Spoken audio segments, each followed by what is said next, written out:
अस्सलाम वालेकुम नाज़रीन, इरफान हाशमी आपको प्रोग्राम दो टोक में लंदन से खुशामदीद कहता हूं और मेरे साथ मौजूद हैं इब्राहिम राजा साहब। राजा साहब, अस्सलाम वालेकुम। वालेकुम अस्सलाम। राजा साहब, आज की अहम खबरें इक़्तिदार की राहदारियों में जहां पे आर्मी चीफ की तौसीक का मामला ज़ेर बहस आया, ऑप्शंस रखे गए, हमने देखा कि इसके ऊपर जो डेवलपमेंट्स हुई, रिएक्शन आया गवर्नमेंट का। अब एक नया फार्मूला पार्लियामेंट की तौसीक का सामने आया। ये फार्मूला क्या है और कौन लोग चाहते हैं कि इस तरह भी हो सकता है और इसके पीछे क्या मंतक पेश की गई, अंदरूनी कहानी आज के इस प्रोग्राम में हम शामिल करेंगे। और फिर इमरान खान ने कुछ ब्रीफिंग दी है और इस ब्रीफिंग के अंदर इंकशाफात किए अपने बयानात के हवाले से। और ये जो महीना है ना सितंबर का, राय साहब, ये बहुत अहम हो गया है और कुछ होगा। खान साहब ने इशारे जो हैं वो दे दिए हैं। और फिर जीएसयू के अंदर इस वक्त आर्मी चीफ की तौसीक के मामले को लेकर क्या बातें हो रही हैं, उस पर भी हम तफसील से बात करेंगे। लेकिन सबसे पहले ये जो ब्रीफिंग हुई, इसके कुछ नकात मैं आपके सामने रखता हूं और फिर सवालात भी शामिल करेंगे। खान साहब ने ये मुलाकात की है, राय साहब, और इस मुलाकात में वो ये कहते हैं कि मैंने सिर्फ ये कहा था कि नवाज शरीफ और आसिफ अली जरदारी की आप तैनातियां करने के अहल नहीं है। जो इंटरव्यू दिया गया, एक्सटेंशन की बात नहीं की, बल्कि अहम तकर्री के मामले को आइंदा इलेक्शन तक मौखर करने का कहा था। ये खान साहब ने कहा है। और फिर वो ये भी कह रहे हैं कि उनका ऐसा इस्तकबाल होगा नवाज शरीफ की पाकिस्तान आमद के मौके पर कि वो सारी जिंदगी नहीं भूलेंगे। एहतजाज की तारीख का ऐलान इसी माह करूंगा। हम अदलिया को मजबूत देखना चाहते हैं। पाकिस्तान में इस वक्त अदलिया निस्बतन आजाद है। आजाद अदलिया के बगैर मुल्क आगे नहीं बढ़ सकता। और फिर उन्होंने ये भी कहा कि मेरे ऊपर 20 एफआईआर दर्ज कराई गई। मैंने सिर्फ कानूनी कार्रवाई का कहा तो दहशतगर्द बना दिया गया। जिया के मार्शल दौर में भी ऐसा नहीं होता था। परवेज मुशर्रफ का दौर आज के दौर की निस्बत लिबरल था। कौम मेरे साथ है। जिस दिन कॉल दे दी, लोग सड़कों पर आ जाएंगे। उन्होंने फिर ये भी कहा कि पूरी जो कोर कमेटी को उन्होंने कहा कि अब खामोश नहीं रहना, जो मर्जी हो जाए, सब इकट्ठे होकर डट जाएं। जिस दिन मुझे गिरफ्तार करने आ रहे हैं, खबर आई, मैंने अपना बैग जो था वो तैयार कर लिया था और पंजाब में हुकूमत तब्दीली की कोशिश, अफरा तफरी की साजिश होगी। और मेरे खिलाफ असम्बलियों में तकरीरें की गई। इमरान खान पर केस करो। मेरा मौकिफ सिर्फ एक है कि इलेक्शन के सिवा पाकिस्तान के पास कोई हल नहीं। इलेक्शन लाजमी है और पाकिस्तान के मसाइल का वाहिद हल है। इंतखाबात में ताखीर किसी सूरत मंजूर नहीं होगी। फौरी इलेक्शन कराएं और मार्च तक ले जाने का हामी नहीं हूं। पार्लियामेंट की मुद्दत में तोसी के ऑप्शन को मुस्तरद करता हूं। और उन्होंने ये भी कहा कि हुकूमती इत्तेहाद इलेक्शन से भाग रहा है और चीफ इलेक्शन कमिश्नर मुस्लिम लीग नून का है और मेरी हर बात सिर्फ पाकिस्तान के लिए है। लंदन में कोई प्रॉपर्टी नहीं है। राज साहब, ये जो इंकशाफात से भरी जो ब्रीफिंग थी, ये मैंने नकात आपके सामने रखे। लेकिन सबसे इंपॉर्टेंट सवाल ये है कि कुछ लोग ये तासुर देने की कोशिश कर रहे हैं और ये जरूर समझाएं और बताएं कि खान साहब ने तौसीक की बात नहीं की, उनका बयान आ गया, अब तो वो स्टैंड ले रहे हैं। लेकिन जो इंटरव्यू था उसमें इमरान खान साहब ने ये बात कही कि आर्मी चीफ इस हुकूमत के पास इख्तियार नहीं होना चाहिए। तारीख बहुत करीब आ गई है। इवन कि आज भी ये सवाल उस इंटरव्यू में भी रखा गया कि अगर आज भी ऐलान कर दिया जाता है ना आम इंतखाबात का, तो आर्मी चीफ का वक्त जो है वो निगरान हुकूमत के दौरान आएगा, तकर्री का। तो फिर इससे कैसे बचा जा सकता है? तो ऐसा क्या लगता है, तौसीक की बात हुई, ये नहीं हुई, या फिर पैगाम इसी तरह भेजा जाता है कुछ लोगों को और वो पैगाम भेजा गया? और फिर सबसे अहम बात वो ये है कि इमरान खान साहब के इंटरव्यूज पाकिस्तान के दीगर टेलीविजन चैनल्स पे नहीं चलते, लेकिन इस टेलीविजन पर चला। और ये भी लोग कह रहे हैं कि शायद कहीं ना कहीं पहले से ये तय हुआ था या ये फिल बदी सवालात थे जो खान साहब, कामरान खान साहब जिस तरह सवालात करते हैं, उसका जिस तरह सवाल करते गए उसका उस तरह जवाब जो है वो आता गया। और खान साहब ने कहा कि मुझे कानूनी निकात का नहीं पता, लीगल टीम को पता होगा, लेकिन इस हुकूमत के पास कोई मैंडेट नहीं है। पॉपुलर मैंडेट लो और पॉपुलर मैंडेट के जरिए आर्मी चीफ को आपको लगाना होगा। रातब, किस तरह देखते हैं खान साहब के इस बयान को कल वाले से अगर हम कंपेयर करें? देखें हाशमी साहब, पहले तो एक जाती वजाहत के बहुत से लोगों के मैंने कमेंट्स देखे। उन्होंने कहा कि इब्राहिम राजा कुछ ज्यादा लाउड नहीं बोल रहे और क्या उनकी कोई तबीयत ठीक है या कोई और दबाव वगैरह है।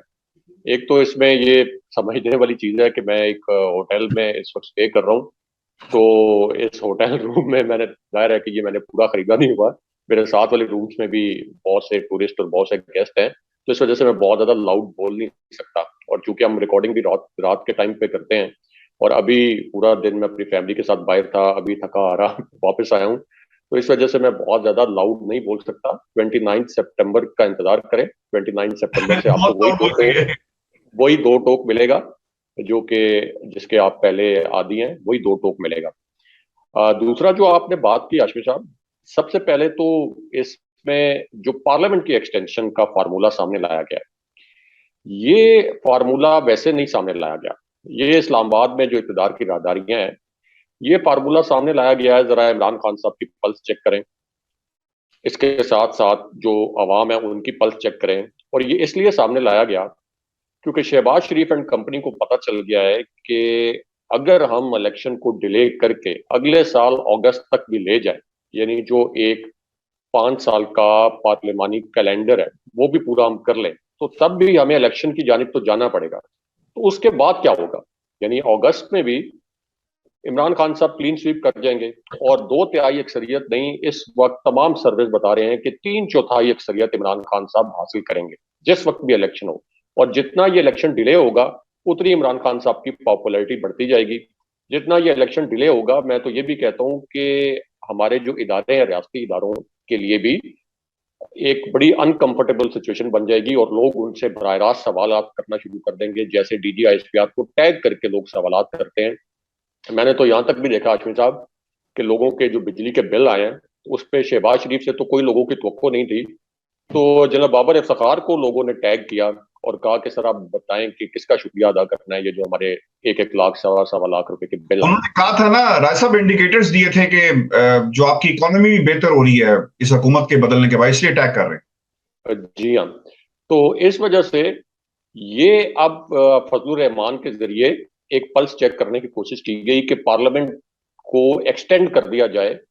यानी ये इन्होंने समझा हुआ है कि ये सल्तनत जो है ये इनकी जाती जागीर है, ये पाकिस्तान के जो 22 करोड़ लोग हैं ये इनके जाती गुलाम हैं, और इन जाती गुलामों के ऊपर हम फैसला करेंगे कि पार्लिमानी कैलेंडर तो पूरा हो रहा है 5 साल अगले साल अगस्त में, लेकिन हम ये फैसला कर लें कि चूंकि हम इलेक्शन नहीं जीत सकते और हमने खुद को जबरदस्ती मुसल्लत रखना है 22 करोड़ आवाम पर, तो हम ये फैसला कर लें कि हम इलेक्शन नहीं होने देंगे। लेकिन आशमी साहब, ये फार्मूला नाकाबिले अमल है, क्योंकि इस फार्मूले के ऊपर आप जाएंगे तो किसी भी मुल्क में आप वायलेंस को जाहिर है कि इनकरेज नहीं कर सकते, लेकिन अगर आप इस फार्मूले की जानिब जाएंगे तो इसका मतलब है कि आप दावत देंगे लोगों को, वो जो 12-14 करोड़ लोग इस वक्त इमरान खान साहब के साथ खड़े हैं, जो इस वक्त पहले ही जिनका एक गम और गुस्सा इश्तियाल में बदल रहा है, आप उनको दावत देंगे कि श्रीलंका जैसे हालात पैदा करें, पाकिस्तान के जो इक़्तिदार के ऐवान है यहाँ आग लगाएं, इन लोगों को निकालें बाहर इन ऐवानों से। अगर आप इस किस्म का कोई फार्मूला लेके आएंगे कि अच्छा अब हम पार्लियामेंट को एक्सटेंशन दे दें, पार्लियामेंट को एक्सटेंशन देने की क्या इस वक्त रीजन नजर आ रही हैं? यानी एक तो पहले इनको कोई इनमें सियासी तौर पर जरा सी भी कोई रवादारी नहीं है, जरा सी शर्म नहीं है, इनको इस बात पे भी शर्म नहीं आई कि हमने 9 हल्कों का इलेक्शन मुलतवी कर दिया डर के, खौफ से, और अब हम ये बात कर रहे हैं कि हम इलेक्शन ही ना करवाएं क्योंकि इमरान खान साहब इतने पॉपुलर हैं, लोग उनके पीछे खड़े हैं, तो इलेक्शन ही ना करवाएं और उस पार्लियामेंट को एक्सटेंशन दे दें। तो इसका मतलब यह है कि ये चाहते हैं कि मैं ये बात कभी भी नहीं करना चाहता, कभी भी जाहिर है कि वायलेंस को आप जस्टिफाई नहीं कर सकते, ना वायलेंस होना चाहिए, लेकिन ये मुल्क को जिन हालात की जानिब लेके जा रहे हैं आशमी साहब, वहां पे लोग सड़कों पे होंगे, लोग ऐवानों के अंदर जाके इस किस्म के जो करेक्टर्स हैं उनको निकालने की भी कोशिश करेंगे, और फिर ये इनकी भूल है कि कोई पुलिस कोई फौज इनको बचा सके। अपनी आवाम के सामने कोई पुलिस नहीं खड़ी होती आशमी साहब, कोई फौज नहीं खड़ी हो सकती अपनी आवाम के सामने।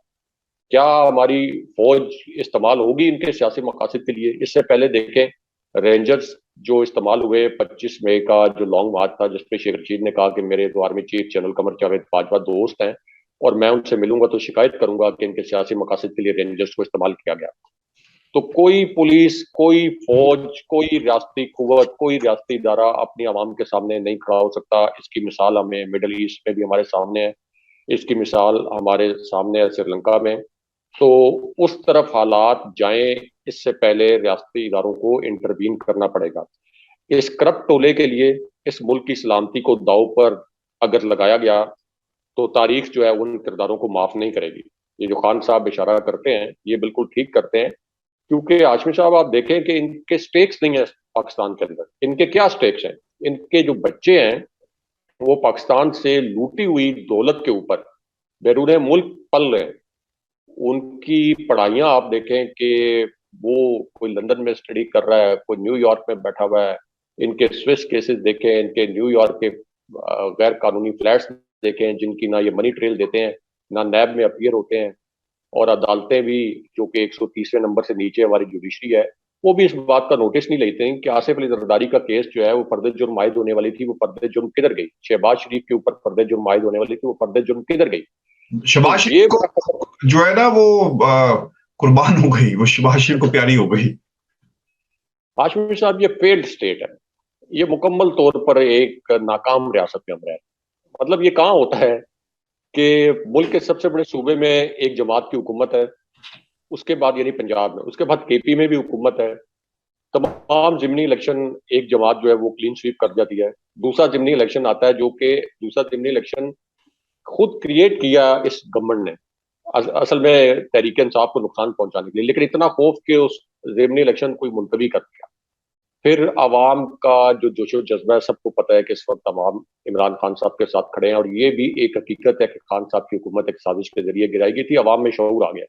लेकिन उसके बावजूद किस तरह से ये करप्ट टोला मुसल्लत है, तो इस करप्ट टोले से फिर सवालात नहीं होते। मैंने नहीं देखा आज तक शहबाज शरीफ से कोई सवाल हो रहा हो कि शहबाज शरीफ आप किस तरह से मुसल्लत हो गए हैं हम पर। सवालात फिर रियासती इदारों से होते हैं, और ये कोई अच्छी सिचुएशन नहीं है कि रियासती इदारों से सवालात हों, फौज से सवालात हों। इमरान खान साहब बारहा ये कह चुके हैं कि हमारी फौज का मजबूत रहना, हमारी फौज का मुस्तहकम रहना बहुत जरूरी है, और फौज मुस्तहकम रहती है आपकी आवाम की सपोर्ट से। फौज आपकी आवाम की सपोर्ट ना हो, दुनिया की कोई फौज खड़ी नहीं हो सकती। हमने देखा कि अफगानिस्तान की जो फौज थी, आप देखें कि अमेरिका की ट्रेन की हुई फौज थी, जदीद तरीन उनके पास असलहा था, जदीद तरीन इक्विपमेंट था, लेकिन क्या वो खड़े हो सके जब फॉल ऑफ काबुल हुआ? 3 दिन के अंदर आप देख लें कि फॉल ऑफ काबुल हो गया। तो इसलिए हालात को इस करप्ट टोले की खातिर उस जानिब नहीं लेके जाना चाहिए जहां हमारी कौमी सलामती को खतरा दरपेश हो। और इसमें ऑलरेडी आशमी साहब, मैं 22 साल में मैंने ये हमेशा से देखा, जो मेरा सहाफती करियर है, कि पाक फौज जो है वो पाकिस्तान के अंदर एक बहुत बड़ी बाइंडिंग फोर्स रही है, बहुत बड़ी बाइंडिंग फोर्स रही है। आप देख लें कि जो बालाकोट का मिस एडवेंचर किया था, जिसके बाद में हमने 2 तैयारे मार गिराए, कैसा माहौल था। मैं तो चूंकि इस्लामाबाद में था, और एक साफी को अपने जज्बात पर काबू रखना चाहिए खबर देते हुए, लेकिन जिस दिन 2 तैयारे मार गिराने की खबर आई थी, तो वो एक फीलिंग ही पाकिस्तान के अंदर, यानी वो एक ऐसी फीलिंग थी जो कि आप लाइफ टाइम फीलिंग थी कि इन्होंने पाकिस्तान की फजाई हदूद की खिलाफ वर्जी की, यहाँ पे मिस एडवेंचर किया, और पाकिस्तान ने अगले दिन 2 तैयारे भारत के मार गिराए। तो वो एक बाइंडिंग फोर्स पूरी मुल्क को एक लड़ी में परो दिया था उस वक्त, जो पाक फजाइया ने और पाक आर्मी ने जो जवाबी कार्रवाई की, खासतौर पर पाक फजाइया ने। तो इस पूरी सूरत हाल में कोई ऐसा कदम पाकिस्तान की सलामती के लिए खतरा होगा कि जहां खुदा न खास्ता पाक फौज से लोग सवालात करें। अभी आप ये देख लें कि DGI जनरल बाबर इफ्तिखार जो है, वो चूंकि उनका ट्विटर हैंडल है, तो लोग उनको टैग कर करके सवालात करते हैं। जब वो ट्वीट करते हैं तो लोग नीचे रिप्लाईज जो करते हैं, वो कभी भी, मैं नहीं कहता कि वो कोई मुनासिब रिप्लाईज है, लेकिन लोग अपने जज्बात का इजहार करते हैं। तो FIA के जरिए लोगों को उठाना या इस तरह से लोगों को खौफ दिलाना, इससे ये जो जज्बात हैं ये किसी भी सूरत कंट्रोल नहीं होंगे। हमेशा अवाम चाहते हैं कि हमारी फौज मजबूत रहे, हमेशा अवाम चाहते हैं कि हम अपनी फौज के साथ खड़े रहें। और राजमी साहब, 65 की जो वार है वो एक एग्जाम्पल है। अच्छा, उसमें सबसे अहम बात यह है कि तहरीक इंसाफ के जो सपोर्टर्स हैं, ये पाक फौज की आवाम के लेवल पर सबसे बड़ी ढाल रहे हैं। ये जब पूरी PDM ने फौज के ऊपर यलगार की हुई, पूरी PDM ने, और इनके जो सपोर्टर्स हैं वो भी यलगार कर रहे थे। खैर, सपोर्टर्स का इतना कसूर नहीं है, क्योंकि जिस तरह से क्यादत आपको लेके चलती है, सपोर्टर्स उस तरफ चलते हैं। तो उस वक्त आप देखें कि ये तहरीक इंसाफ के जो सपोर्टर्स हैं और तहरीक इंसाफ के जो सोशल मीडिया के ऊपर एक्टिविस्ट हैं, ये उस वक्त किस तरह से फौजी क़यादत को और पाक फौज को डिफेंड कर रहे थे, और यहाँ तक कि इनको ताने भी दिए जाते थे। लेकिन अब सिचुएशन ऑल टुगेदर डिफरेंट है, और ये मरियम नवाज का जो सोशल मीडिया सेल है, ये अभी भी फौज के खिलाफ जो साजिश करने से ये बाज नहीं आता। कोई छोटा सा इशू भी हो, जैसे शोदा वाला इशू सामने आया था, तो किस तरह से एक ऐसा ट्विटर हैंडल जिसके 5 से ज्यादा फॉलोअर्स नहीं थे, जिसकी रीच 6-7 लोगों से ज्यादा तक नहीं थी, उसको किस तरीके से बढ़ाया गया आगे। तो इस वजह से बहुत जरूरी है कि पाक फौज की जो अच्छा, क्यादत है और बिल्कुल इदारे हैं, ठीक है। वो इस मामले के अंदर इंटरवीन करें।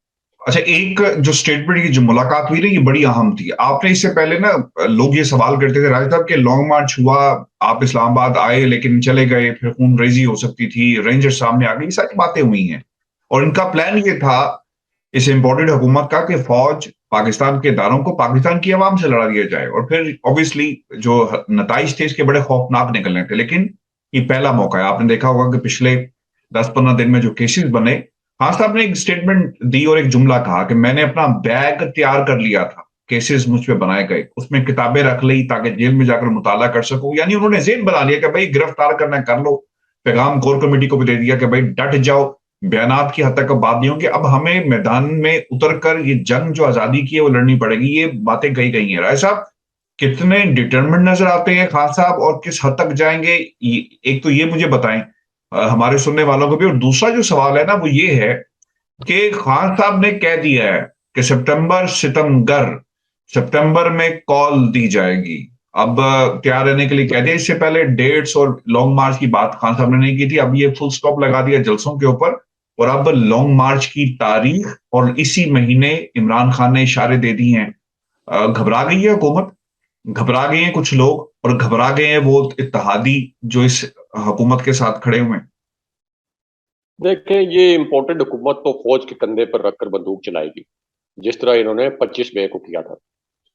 क्योंकि इनको पता है कि इमरान खान साहब की जिस तरह की एक सपोर्ट है अवाम में, तो इस्लामाबाद में इतने लोग आ जाएंगे। अब तो पंजाब में भी खान साहब की हुकूमत है, केपी में भी हुकूमत है, तो इतना ज्यादा को रोकने के लिए ये कोई हरबे भी इस्तेमाल नहीं कर सकेंगे। खास तौर पर केपी से आने वाला जो काफिला होगा, उसको रोकना तो बहुत ही एक सेंसिटिव मैटर बनेगा। क्योंकि ये जो इम्पोर्टेड हुकूमत हाशमी साहब, ये तो वफाक को लड़ाना चाहती है, केपी से भी और पंजाब से भी।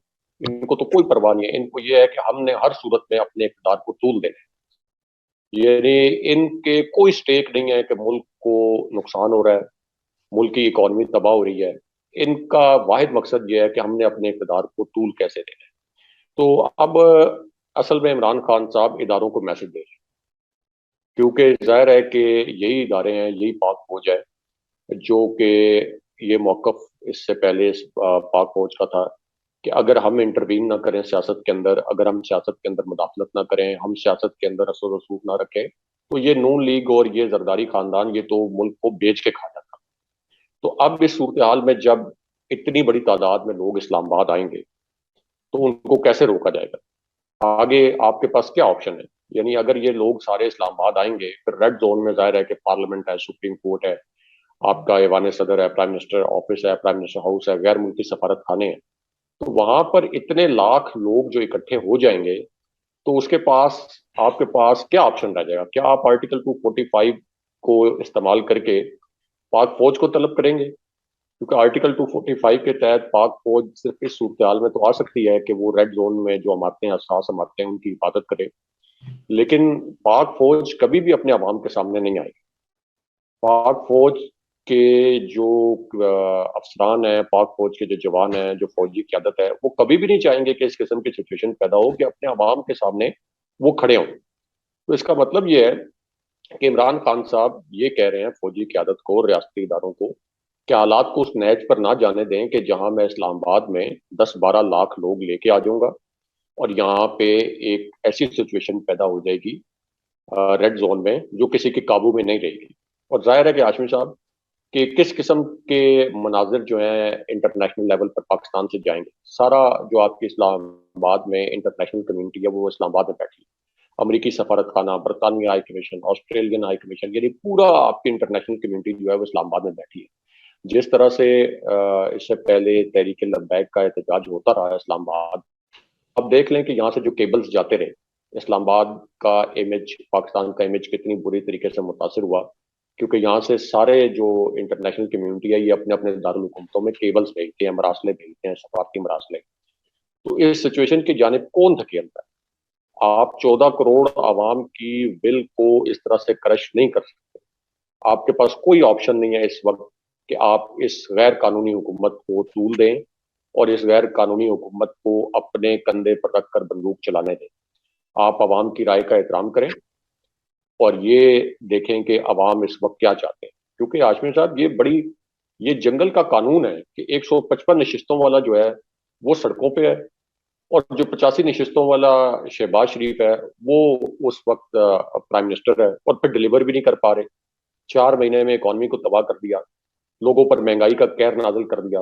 आप देखें कि डॉलर जो है वो मजीद उसकी कीमत बढ़ती जा रही है, करेंसी हमारी डिवैल्यू हो रही है, और ये जितना ये कर्ज है ज़ाहिर है जैसे जैसे ये डॉलर जो है ऊपर जा रहा है उतने फीसद हमारा जो बैरूनी कर्ज है वो बढ़ रहा है। तो क्या पाकिस्तान को मुकम्मल तौर पर डुबोने का कोई प्लान बना हुआ है कि मुकम्मल तौर पर पाकिस्तान को तबाह बर्बाद करना है? ये वो सवालात हैं जो लोगों के जहनों में उठते हैं फिर। इसलिए ये बहुत ज़रूरी है कि नवंबर से पहले इसलिए कहा जाता है कि क्योंकि army chief general Qamar Javed Bajwa की मुद्दत मुलाजमत 29 नवंबर 2022 को खत्म हो रही है, तो इसलिए बार बार जनरल बाजवा की जानिब इशारा किया जाता है कि वो अपनी मुद्दत मुलाजमत खत्म होने से पहले ये जो एक मेस क्रिएट किया है इस इम्पोर्टेड हुकूमत ने, इसको खत्म करने में अपना किरदार अदा करें। क्योंकि वहां से GHQ से तो हाशमी साहब ये इम्पोर्टेड हुकूमत जिसके ऊपर इतने केसेस हैं इनकी क़यादत पर, ये तो वहां से सिर्फ एक कैप्टन की कॉल भी आ जाए ना तो इन्होंने लेट जाना है।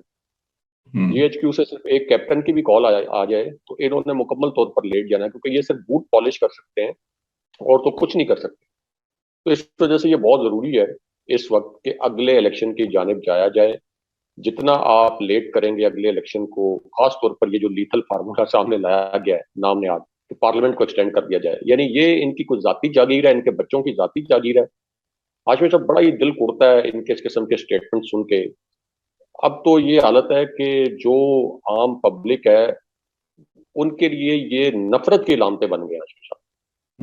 ये शरीफ खानदान, जरदारी खानदान, ये यहाँ तक कि ये नफरत की अलामत बन गए हैं। लोग कुड़ते हैं, ये मतलब इनको एहसास ही नहीं है कि लोगों को इन्होंने किस अजाब में मुब्तला कर दिया। लोगों के 90% ज़राए आमदन इन्होंने खत्म कर दी है, इतनी महंगाई कर दी है, और फिर भी ढिठाई के साथ ट्वीट्स करते हैं। यानी एक तो सजा याफ्ता अदालतों से मफरूर इश्तारी 30 साल में चौथी बारी ले रही है नून लीग। जरदारी खानदान जो है वो 3 बारियां पहले ले चुका है, और उसके बावजूद दोबारा ढिठाई के साथ हमारे ऊपर मुसल्लत भी है। हमें भेड़ बकरियों की तरह जो है वो ये चलाने की भी कोशिश कर रहे हैं, और महंगाई से इस पूरे मुल्क को और आवाम को तबाह भी कर दिया, लेकिन उसके बावजूद ढिठाई के साथ हंसते हुए आते हैं टीवी स्क्रीन पर। तो हाशमी साहब ये आवाम का भी एक इम्तिहान है। लोग बाहर निकले हैं, खान साहब की कॉल्स के बगैर भी बाहर निकले हैं, लेकिन मैं ये कहता हूँ कि अगर ये कोई और मुल्क होता हाशमी साहब जहाँ लोगों में ज्यादा शऊर होता है अपने हकूक का, तो ये अभी तक लोग जो हैं अपने एहतजाज की ताकत से इस हुकूमत से जान छुड़ा चुके, सिर्फ एहतजाज की ताकत से इस हुकूमत से जान छुड़ा चुके। पाकिस्तान की कौम तो राय साहब इम्तिहान ही देती आई है, चले एक और इम्तिहान सही, लेकिन ये एक तकर्री का मामला जो है इसके ऊपर एक रिएक्शन भी आया। नून लीग ने कल भी रिएक्शन दिया, ख्वाजा आसिफ ने भी कहा, मरीम औरंगजेब साहिबा भी बोलती रही, लेकिन इसमें ना ये जो शाहिद खाकान नबाती साहब हैं, इनका जो रिएक्शन आया वो क्या कहते हैं? वो ये कहते हैं कि आर्मी चीफ की तैनाती पर कोई तनाजा मौजूद नहीं है और वो अपने वक्त पर होगी, और मेरा नहीं ख्याल कि आर्मी चीफ की एक्सटेंशन इस वक्त ज़ेरे गौर है, और सीनियर जनरल्स में से ही कोई एक आर्मी चीफ बनेगा। ये बात यहां पे नहीं रुक रही। इसी दौरान फवाद चौधरी साहब का भी एक स्टेटमेंट सामने आया। फवाद चौधरी साहब ये कहते हैं, और राय साहब ये बड़ा एक इंपॉर्टेंट स्टेटमेंट है, क्योंकि ऑब्वियसली एक सीनियर लीडर हैं पाकिस्तान तहरीक इंसाफ के अंदर, वो जो बात करते हैं वो नुमाइंदगी होती है खान साहब की। हमने पिंडी को बता दिया है कि आर्मी चीफ ये हुकूमत लगाएगी तो तनाजा 3 साल तक रहेगा, इसीलिए खान साहब कह रहे हैं कि मैंडेट, पॉपुलर फैसलों के लिए मैंडेट की जरूरत है। वो ये कह रहे थे कि हमने तनाजे को खत्म करने की कोशिश की, हमने पिंडी की रिजर्वेशंस को भी खत्म करने की कोशिश की, इस्लामाबाद को भी कहा कि मिल बैठकर तनाजे का हल निकाला जाए, अगर आप इसका हल निकालना चाहते हैं तो रिटायरमेंट इलेक्शन तक मौखर कर दी जाए, ये बात कही गई है। फिर उन्होंने ये भी कहा कि फौरी इंतखाबात ही पाकिस्तान के तमाम मसाइल का हल है। जनरल बाजवा से हमारे ताल्लुकात हुकूमत जाने के बाद भी खराब नहीं हुए। 25 मई के मामलात के बाद एस्टेब्लिशमेंट से हमारे कुछ ताल्लुकात खराब हुए होंगे। हमने $30 बिलियन वापस करने हैं। ये मुल्क चल नहीं रहा, सिस्टम बैठा हुआ है। हमें उम्मीद है कि ये फैसले सितंबर में हो जाएंगे। और फिर अब सितंबर को फोकस किया गया है राय साहब, कॉल और फिर ये आर्मी चीफ की तकर्री और जिस तरह ये स्टेटमेंट जारी किया गया कि जनाब पिंडी को भी बता दिया, बाकी लोगों को भी जो स्टेक होल्डर्स हैं उनको भी बता दिया गया है कि ये तनाज़ा 3 साल तक चलेगा। राय साहब, आपको लगता है कि सियासतदान की कोशिश होती है कि वो अपनी मर्जी का आर्मी चीफ लगाएं और इसीलिए ये जंग एक आर्गुमेंट नजर आ रहा है, क्योंकि हम जितना भी चाहें इस मौजू को ना टच करना सेंसिटिव इशू है, लेकिन सियासत से पाकिस्तान की एस्टेब्लिशमेंट को आउट नहीं किया जा सकता। और फिर ये आर्मी चीफ तो राय साहब आपका है, मेरा है, पाकिस्तान के 22 करोड़ आवाम का है। इस पर बात तो फिर सवाल और फिर होंगे कि सियासतदान जानबूझकर अपना कोई ना कोई जो फेवरेट पर्सनैलिटी है उसको ऑब्वियसली प्रमोट किया जाएगा या उसके लिए माहौल बनाया जाएगा, क्योंकि नाम तो राय साहब 5 ही है ना, इन्हीं में से किसी ने बनना है। हाशमी साहब, एक तो हमेशा से नून लीग की ये कोशिश रही है कि वो आर्मी चीफ को जब तैनाती करें, हालांकि एक जो लेफ्टिनेंट जनरल है, जब वो स्टेज पे पहुंचता है कि वो 4 स्टार जनरल बन सकता है, यानी सीनियरिटी लिस्ट में भी टॉप 5-6 लेफ्टिनेंट जनरल्स में वो आ जाता है, तो उसके पीछे उसका एक बड़ा शानदार ट्रैक रिकॉर्ड होता है, बड़ा शानदार करियर होता है। लेकिन इनकी तवक्को ये होती है, ये नून लीग की, और ये समझते हैं कि हम अगर किसी को आर्मी चीफ लगाएंगे तो ये हम एहसान कर रहे हैं। यानी आप एक लेफ्टिनेंट जनरल को, जिसकी एक स्ट्रगल है, जिसने अपनी पूरी जिंदगी फौज को दी है और अब वो सीनियरिटी लिस्ट के अंदर इस वक्त मौजूद है, तो इसका मतलब है कि आपने किसी को तो आर्मी चीफ लगाना है, 6 या 7 जो मोस्ट सीनियर जनरल है, लेकिन ये समझते हैं कि हम उस पर एहसान कर रहे हैं। यानी आप किसी कैप्टन को तो आर्मी चीफ नहीं लगा रहे ना, आप लेफ्टिनेंट जनरल को आर्मी चीफ लगा रहे हैं, और वो भी ऐसा लेफ्टिनेंट जनरल जो कि सीनियरिटी लिस्ट में मौजूद है, और उससे इनकी तवक्को होती है कि वो हमारी सियासी मकासद इस्तेमाल के लिए हम हमारी मदद करें। लेकिन आशमी साहब, ये पूरी तारीख हमने देखी है कि जिस दिन आर्मी चीफ कमान संभालते हैं वो फिर फौज के चीफ बन जाते हैं। और ये बड़ा मियां नवाज शरीफ को गिला भी है कि जी बहुत से ऐसे जराए हैं जो ये कहते हैं कि मियां नवाज शरीफ बाद में गिले शिकवे भी करते रहे कि देखें हमने फलां को आर्मी चीफ बनाया, लेकिन उन्होंने हमारे साथ अच्छा नहीं किया। अच्छा ना करने से मुराद ये कि हमारे सियासी मकासद पूरे नहीं किए। जिस दिन कमान संभालता है कोई भी आर्मी चीफ, तो वो अपनी फौज का चीफ बन जाता है। वो फिर अपनी फौज के चीफ के तौर पर प्रोफेशनली एक्ट करता है। जिस उसको जो लगता है कि मेरी फौज के हक में जो कुछ होगा, मेरे इदारे के हक में जो कुछ होगा, वो उन पॉलिसीज को लेके आगे चलता है। आप देख लें कि जनरल राहील शरीफ को मियां नवाज शरीफ ने अपॉइंट किया था, लेकिन जनरल राहील शरीफ के साथ, क्योंकि मैं बतौर साफी मुझे पता है कि इनकी इतनी ज्यादा टसल थी आखिरी साल में, आखिरी साल में इनकी इतनी ज्यादा टसल थी कि ये जनरल राहील शरीफ से आखिरी साल में लड़ते रहे, पूरा आखिरी साल जो उनका तीसरा साल था। और इस दौरान ये फिर जनरल राहील शरीफ को एक्सटेंशन की ऑफर्स भी करते रहे, यानी एक तरफ लड़ते भी रहे, एक तरफ ऑफर्स भी करते रहे कि हमें पैनामा से हमारी जान छुड़ा दें, किसी तरीके से पैनामा की जान छुड़ा दें। क्योंकि एक खबर मैंने की थी, एक स्टोरी मैंने की थी, जनरल राहील शरीफ की जो मुलाकात हुई थी प्राइम मिनिस्टर ऑफिस में, प्राइम मिनिस्टर हाउस में मियां नवाज शरीफ से, तो वो स्टोरी मैंने की थी कि जनरल राहील शरीफ ने मियां नवाज शरीफ को ये कन्वे किया था कि ये पैनामा का मसला जल्द हल करवाएं, क्योंकि इससे कौम के मोराल और हमारे जो ऑपरेशन हैं, जो मिलिट्री ऑपरेशन हैं, वो ओवरऑल इफेक्ट हो रहे हैं। क्योंकि जाहिर है कि ये एक अच्छी सिचुएशन नहीं है कि एक प्राइम मिनिस्टर और उनकी फैमिली का नाम इस तरह के स्कैंडल में आए। तो ये मैंने आशमी साहब जब स्टोरी की तो मेरा प्राइम मिनिस्टर हाउस में दाखिला बंद हो गया। तो उन्होंने कहा कि मैं दुनिया न्यूज का ब्यूरो चीफ था उस वक्त, आप भी दुनिया टीवी में थे, तो मैंने ये स्टोरी की तो इन्होंने तूफान खड़ा कर दिया और बहुत प्रेशराइज किया इन्होंने मुझे भी और भी लोगों को, जो हमारे चैनल से वाबस्ता लोग थे, और इन्होंने मेरा प्राइम मिनिस्टर हाउस में दाखिला बंद कर दिया। लेकिन वो स्टोरी मैंने सोर्सेज से कंफर्म करके की थी। तो इनकी तवक्को ये थी कि जनरल राहील शरीफ हमें पैनामा से भी हमारी जान छुड़ाएं। उसके बाद इनकी तवक्को थी कि डॉन लीक से हमें हमारी जो है वो जान छुड़ाएं। फिर इसी तरह जनरल बाजवा से इनकी इसी किस्म की तवक्कुआत थी। जब वो तवक्कुआत नहीं पूरी हुई तो फिर जनरल बाजवा के खिलाफ इन्होंने कैंपेन की, और फिर अल्टीमेटली जब इन्होंने देखा कि अच्छा मजामत से तो हम फौजी क़यादत को उस तरह से मरूब नहीं कर सके, फिर उन्होंने बूट पॉलिश करने वाला एक और रास्ता अख्तियार किया और समहाउ एक चोर दरवाजे से ये अब इक़्तिदार में आ गए और मुसल्लत हो गए।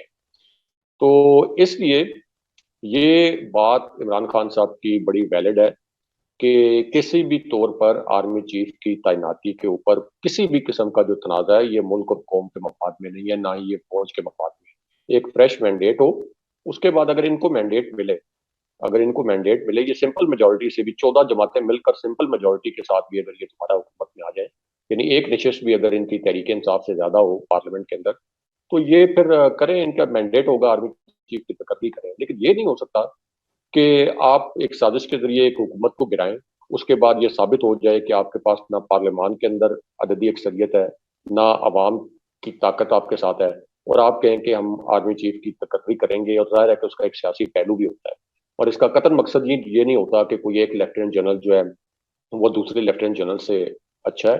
अगेन मेरा ये एक्सपीरियंस रहा है, जितने भी आर्मी चीफ की मैंने तैनाती देखी है, कि जिस दिन ये चार्ज संभालते हैं तो उस दिन ये फिर अपने इदारे के चीफ बन जाते हैं। बिल्कुल आप ठीक कह रहे हैं राय साहब, ये सियासतदान है जो खींच कर इन्हें अपने कबीले में शामिल करने की कोशिश करते हैं। सियासतदान भी ये आजमी साहब, ये जो सियासतदान भी है ना, ये खास तौर पर ये नून लीग का जो ना ये ट्रैक रिकॉर्ड है। 30 सालों में सबसे ज्यादा आर्मी चीफ इन्होंने तैनात किए इस मुल्क में राय साहब, 30 सालों में, पिछले 30 सालों में। जनरल आसिफ नवाज के जो भाई है उन्होंने तो एक किताब लिखी, उन्होंने कहा कि मेरे जो उनके भाई आर्मी चीफ थे, उन्होंने कहा कि उनको बुला लिया इन्होंने लाहौर में बुला लिया और फ्रैंक होने की कोशिश की इस तरीके से कि ए देखो जी, मतलब पंजाबी में चूंकि शरीफ खानदान बात करता है, ए देखो जी हुसैन नवाज है, हसन नवाज है, तो ये तुहाडे नाल अगर कोई बदतमीजी करन कि तुसीं मैनूं दसना है। यानी ये बताने की कोशिश कर रहे थे कि जिस तरह इनके ऊपर मेरा कंट्रोल है, इस तरह आर्मी चीफ के ऊपर कंट्रोल होना चाहिए। यानी ये लेवल है, और उस बात को उन्होंने बड़ा माइंड भी किया। उनके भाई की आप किताब पढ़ें, बड़े दिलचस्प किताब है, और उन्होंने अपनी किताब में लिखा कि मेरे भाई जो कि आर्मी चीफ थे, उनको BMW कार देने की ऑफर की उन्होंने अपनी किताब के अंदर ये मेंशन किया है। तो आज तक इन्होंने उस किताब में जो हकायक मेंशन किए गए हैं उसको चैलेंज नहीं किया। उन्होंने कहा कि 2 मरतबा BMW कार देने की ऑफर की गई, एक मरतबा लाहौर में और एक मरतबा मरी में, लेकिन उन्होंने इनसे ये मराहत लेने से इनकार कर दिया। और उन्होंने कहा कि मुझे जो सरकारी गाड़ी मिली है, मैं उस सरकारी गाड़ी से खुश हूँ।